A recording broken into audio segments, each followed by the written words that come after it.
Welcome to another exciting episode of Inner City After School program. I am Mr. Williams. For the last few weeks, we have talked about different ways of having our monies either be taken out in the form of taxes or to be stretched a little bit more. We learned about budgeting, which is a means by just knowing how much income we have as opposed to how much expenses that we have, and to ensure that our income is greater than our expenses. We have talked about couponing, which is a means by which to stretch our income so as to reduce our expenses while buying those things which we want and need. We have talked about credit. Credit is a way by which we buy items that are a little bit greater than our current income, and it allows us to pay for them over the course of an extended period of time. We've also talked about taxes. Again, we all pay taxes, but taxes allow municipalities to pay for the public services that we all enjoy, such as the police department, hospitals, ambulances, schools, paving roads, and so many, many more. But today I want to talk about jobs, the way in which we make our money. Now, you guys have ever been a part of our after school or our summer camp, you know that we're always talking about entrepreneurs. So I'm going to save that for last, because basically it to me is the most important way that each of us should be striving to make our money, because it allows us so much more freedoms than going to work for someone else. Okay?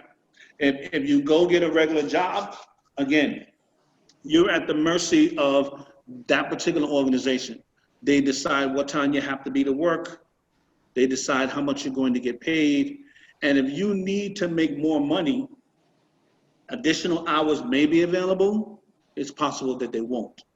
Different when we talk about entrepreneurs. And there are different types of organizations, different types of businesses. There are corporations, there are small business, things of that nature. So, but what I really want to talk about again is entrepreneurship. I have a couple of videos that we're going to watch today where some young people talk about the businesses that they have started and what they've had to do and the support that they have gotten. So I'm going to go ahead and play the first one. Give me a moment as I share my screen. This is a young lady who started out by making candles and has done pretty well for herself. Give me one moment. Make and sell my handmade candles. I have a whole bunch of different types of candles. I have cherry, like lime green. I have lemon, orange. I have strawberry shortcake. I love the scents of my candles. And I just melt wax, add scents, add colors. Sometimes I do 3 layers. Sometimes I do 2 layers. I make special orders. Like people could tell me what they want and I'll make them. I like making candles. My dad taught me how to make candles. Today, I really need your help. I'm not selling my handmade candles because I'm raising money so I can buy school supplies, not only for myself, but for my classmates as well, because school is very important. Do you agree? I do. And that is exactly why I need you to buy my candle, because you'll make a big difference in my life. I sell my candles at Easter Market on Gratiot. I sell them at Eastland Mall, Northland Mall, Somerset Mall. I sell them just walking downtown. Sometimes I sell them in my office, Bamboo, Detroit. I sell them, I go out of town. I just came back from New York, Chicago, Atlanta. I sell them out of town, California. I sell them at like restaurants. I sell them at salons, barbershops, laundromats, gas stations. Sometimes I knock on doors. I go to apartments. I do a lot of stuff. My customers motivates me because I hear a lot of no's, and it don't discourage me. It actually encourages me, because I say every 7 no's is 2 yeses. I don't know why. It always happens. Like I might get 6 no's, and it still will not be a yes. But as soon as I reach that 7 no, it's always 2 yeses after that. So people just like encourage me when they tell me no. That's right. My dad learned from me because he would give up a lot. All the time. He will be doing a project. He tells me this all the time. He'll be doing a project and then it'll just get hard and he'll just stop. Me, I do not do that. I have a goal sometimes when I go out, actually most of the time when I go out, and most of the time that goal is like $200, and if I don't reach that goal, I will cry and cry and cry. I will stay out here from 8 o'clock in the morning all the way to 12 o'clock at night just to reach my goal of $200. So my dad learned like to never give up. My mom, I inspired my mom. My mom said, well, she always used to have a job, working.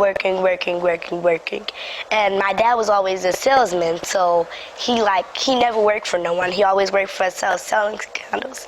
And when he taught me how to sell candles, my mom thought that was a really good idea because I wasn't working for no one. I didn't have to get up, put on a uniform, go out, go to work, get only $8 an hour just for scrubbing toilets or something like that. I did what I like to do, and I sold my own handmade products, and it was fun for me. And my mom quit her job and became her own entrepreneur doing what she loves to do just because she saw me being an entrepreneur.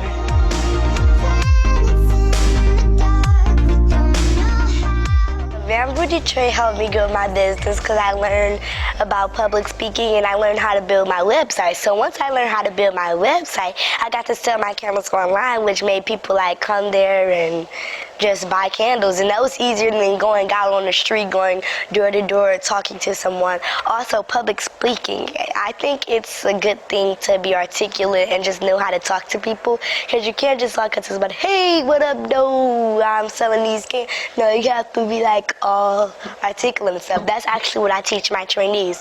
Also, it got me a lot of attention. As soon as I got my office-based Channel 2 News, Andrew Humphrey, he came up here and he interviewed me with my parents. It was a great experience. That was actually my first interview on the news, and I let my trainee come. It was very fun. It gave me a lot of attention. A lot of people knew Bamboo Detroit, so people would buy my candles when I ran into them on the street, and also it was just a cool place. I was teaching her about bonds. I use the people in Bamboo Detroit to mentor me and teach me about business. Dave taught me how to build my website. That's what I'm building now. Brian taught me more about public speaking and like writing and news, things like that. I like the office because I get to charge up my iPad. It's free Wi-Fi. I get to get on all social media. I like to write on the board. You know, it's like, it's a wall where you could write on. Like, I never ever saw that in life before. Like, when I write on the wall at home, well, I used to, I would get in trouble. And now I'm writing on the wall, it's kind of weird. I'm like, I'm not getting in trouble. They have spin around chairs, so I get to spin around in them all day. And plus, I like to take pictures in here because it's cool and it's green, one of my favorite colors. And it's pretty. And I get to train my trainees here.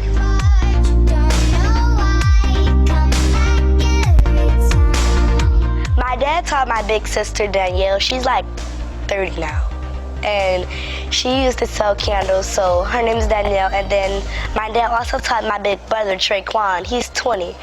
And so he sells candles, and then I sell candles, and my little sister Lauren, she's 4, and I'm teaching her how to sell candles. And then my little brother, he's 2, King Michael, and she's going to teach him how to sell candles. So it's going to be like a family business. But when I get older, I'm still going to be the CEO, super business girl, but I think I'm going to like be president of the United States and go into politics and, you know, just kind of move on with super business girl. Pass it to my little sister.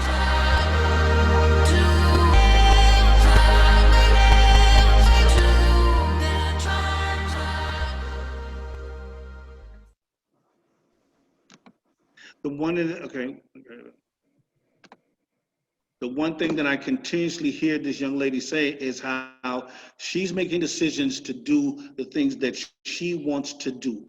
She found something that she loved, and she gets to do that day in and day out for the money that she makes. She sets out with a goal of how much she wishes to make, and until she's made that amount, she's out there working.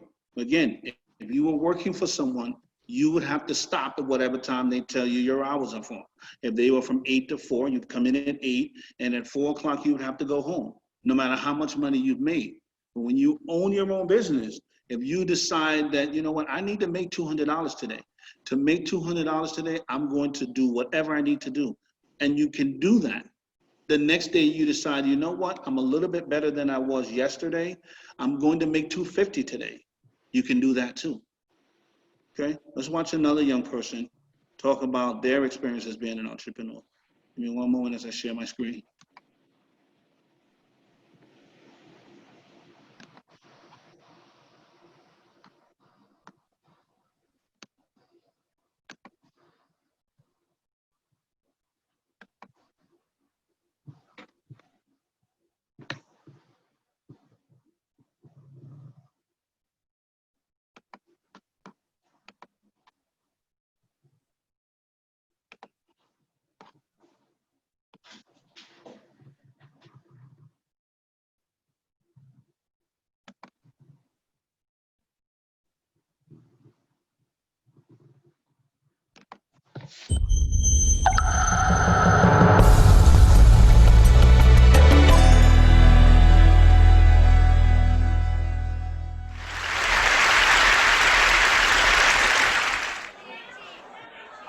May I help you, sir?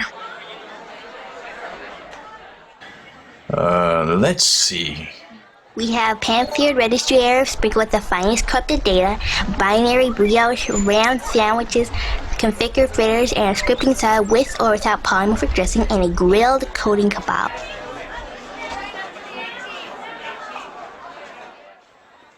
I'd like a ram sandwich. And a glass of your finest Code 39. Would you like any dessert, sir? Our special is tracking cookies. I'd like a batch of some zombie tracking cookies, thank you. Coming right up, sir.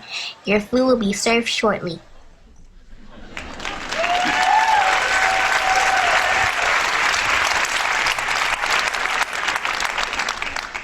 I've been drawing ever since I could hold a crayon. And I've been making animated flipbooks since I was 3 years old. At that age, I also learned about what an animator was. There's a program on TV about jobs most kids don't know about. When I understood that an animator makes the cartoons I saw on TV, I immediately said, that's what I want to be. I don't know if I said it mentally or out loud, but that was a greatly defining moment in my life. Animation and art has always been my first love. It was my love for technology that sparked the idea for malicious dishes. There was a virus on my computer, and I was trying to get rid of it. And all of a sudden, I just thought, what if viruses have their own little world inside the computer? Maybe a restaurant where they meet up and do virusy things. And thus, Malicious Dishes was born. At 4 years old, my dad showed me how to take apart a computer and put it back together again. That started my love for technology. I built my first website myself in HTML, and I'm learning JavaScript and Python. I'm also working on an animated series called The Pollinators. It's about bees and other pollinators in our environment and why they're so important. If plants aren't pollinated by the pollinators, then all creatures, including ourselves that depend on these plants, would starve. So I decided to take these cool creatures and make a superhero team.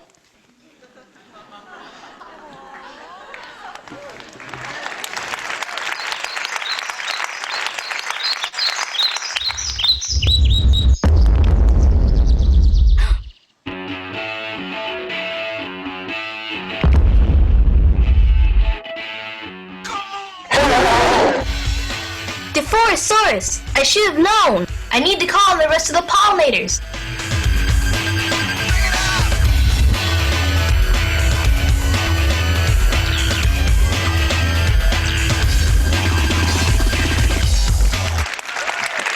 Thank you.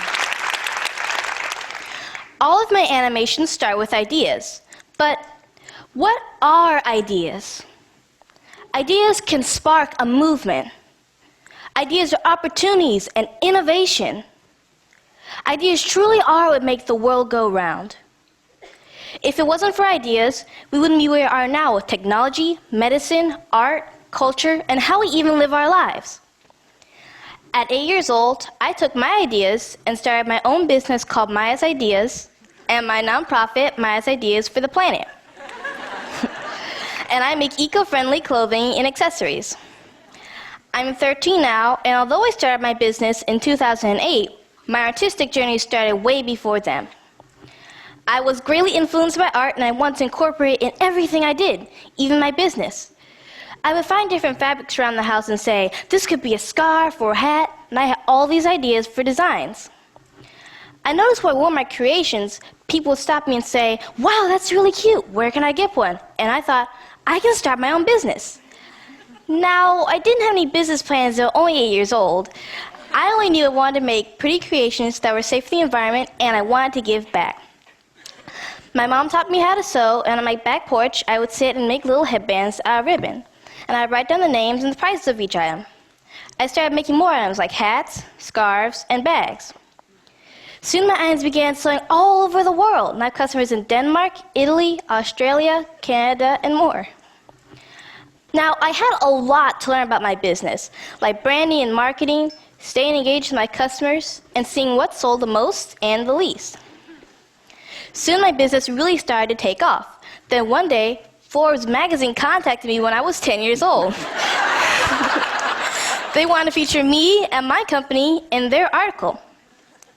Now, a lot of people ask me, why is your business eco-friendly? I've had a passion for protecting the environment and its creatures since I was little. My parents taught me at an early age about giving back and being a good steward to the environment. I heard about how the dyes in some clothing, or the process of even making the items, was harmful to the people and the planet. So I started doing my own research, and I discovered that even after a dye has been completed, there is a wastage that gives a negative impact on the environment. For example, the grinding of materials, or dumping of dried powder materials. These actions can pollute the air, making it toxic to anyone or anything that inhales it. So when I started my business, I knew two things. All of my items had to be eco-friendly, and 10 to 20% of the profits I made went to local and global charities and environmental organizations. I feel I'm part of the new wave of entrepreneurs that not only seeks to have a successful business, but also a sustainable future. I feel that I can meet the needs of my customers without compromising the ability of future generations to live in a greener tomorrow.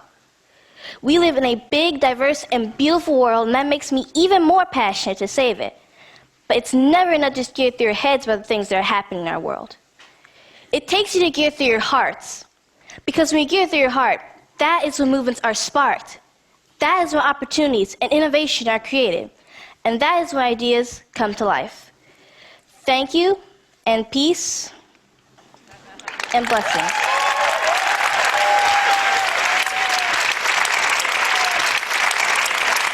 Thank you.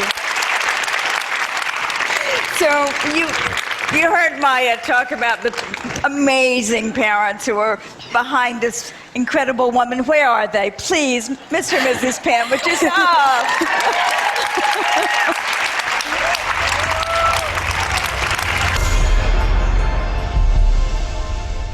That is very inspiring. Basically, what she's saying is it starts with an idea, and all of us has had an idea. All of us have ideas today. We take the idea with our passion for what it is we want to do, and that can be the beginning of a business.